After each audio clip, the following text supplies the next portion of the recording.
Mr. President, by all accounts, America has made a remarkable recovery in the last 2 years. When President Biden entered office, we faced the worst public health crisis in the history of our country, the most daunting economic challenge since the Great Depression, and a global upheaval that disrupted every aspect of our lives. 2 years later, America is coming back. Thanks to the work of our Democratic majority, the cost of living is finally coming down, but we're not out of the woods yet. If you travel in my state of Illinois, which I've been doing over the last several weeks, especially in central and southern Illinois, you'll notice the same sign hanging in one business after another: help wanted. I can't help but notice that in my hometown of Springfield, there's a franchise of chicken fingers that's going to be opening soon. There's a sign outside the soon-to-be completed building which said, $15 an hour, please call us, to work in fast food. While businesses are reopening their doors and demand for goods and services has rebounded, America is still struggling with a shortage of workers. I hear it everywhere, particularly in the healthcare sector, where the shortage of nurses and medical professionals really creates a hardship in the center city as well as in the urban areas, small towns, large cities alike. This shortage of medical professionals is a national emergency, which I'll address at another time. In addition to that, we've got to ask ourselves, well, what's the reason for the shortage? Make no mistake, the decision of the Trump administration to cut down legal immigration to the United States is one of the reasons. We have about usually 1 million immigrants a year, legal immigrants, to come to work. During the Trump years, the total 4 years was 1 million. So they cut it by 3/4 the number. And we wonder why we're still looking for workers. Let's be very honest about it. Whether in the city of Chicago, Springfield, or downstate Illinois, these immigrant workers are willing to take jobs which many Americans will not take, to work harder at them and to really do their best to help their families get started in this country. That's the story of America, and it's a story that needs to be repeated because immigration labor at this point is critical, not just in the cities, but in the agricultural areas, as this presiding officer knows well from New Mexico. We need workers, and we need good ones, and immigrants can be part of that workforce. At the same time, there's a fundamental problem in our economy that we need to be addressing honestly. The work-life balance is out of whack. Today, fewer and fewer Americans are willing to work long hours for survival wages, especially when they have urgent personal and family responsibilities at home, like caring for an infirm parent or a newborn. Last month, I received a letter from one of my constituents in Illinois. It speaks to the problems facing parents and caregivers, as well as many others.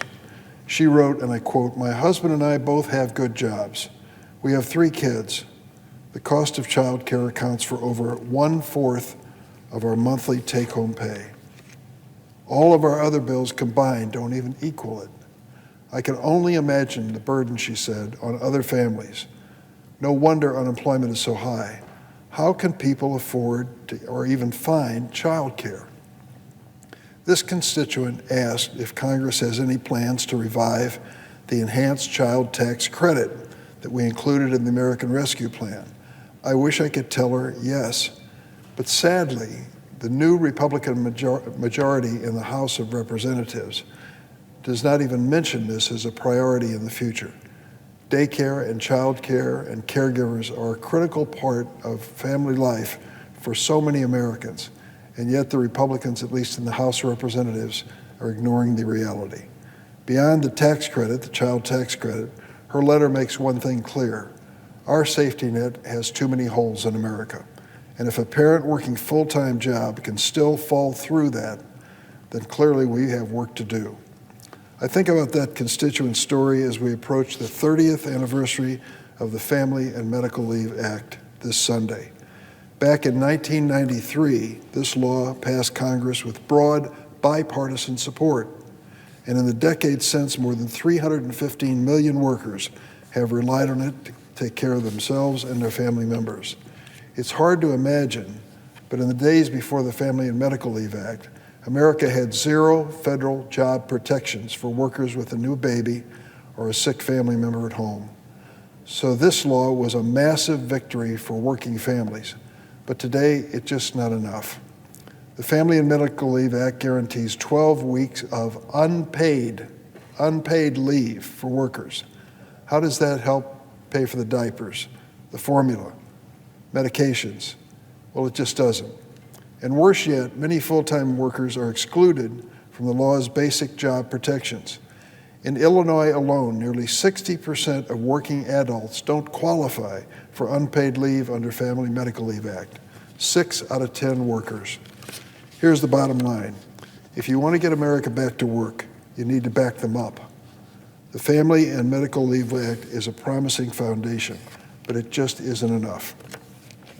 We need to modernize the American safety net for a new generation of workers. Think about this. Over the next decade, adults over the age of 65 are projected to outnumber children in America for the first time in our history. That's going to make life even more challenging for the 53 million Americans who are today also already serving as caregivers for a family member or partner. This is particularly challenging for young Americans. 1 in 4 family caregivers is a millennial who on average spends 21 hours a week caring for a loved one at home. That's more than half of a full work week, and they don't see a dollar for it. These Americans, many of whom are also balancing a full-time job with full-time responsibilities as a caregiver, really need our help. They deserve it, at least a living wage to start with. But our federal minimum wage is a starvation wage. There's not a single part of the country where $7.25 an hour is enough. Not even close. Let's raise it. While we're at it, let's also revive that enhanced child tax credit that reduced child poverty in America by 1/3. Think about that.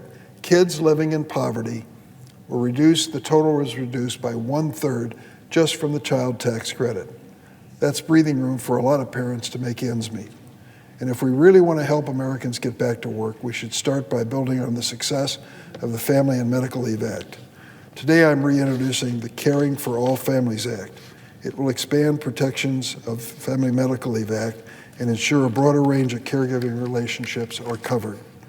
In 2020, the Department of Labor found that 1 in 6 people taking leave to act as a caregiver were not protected by the Family and Medical Leave Act's definition of family. It really begs the question, how many of these people decided to drop out of the workforce altogether? How many of them were fired because they missed a shift because their child woke up with a fever or because an elderly relative was rushed to the ER? No one should ever have to choose between caring for a loved one or losing their job. The Caring for All Families Act will help protect these workers by adding domestic partners, in-laws, grandparents, and other significant relationships to the FMLA's definition of family. And importantly, this legislation would just be a starting point. While it would expand job protection to millions of workers, it would not resolve one crucial flaw in our safety net. America is the only industrialized nation in the world that does not have guaranteed paid family leave. I'm going to repeat that. America is the only industrialized nation in the world that does not guarantee paid family leave. That is shameful. And for the millions of working Americans who have or will be caregivers at some point in their life, what are they supposed to do?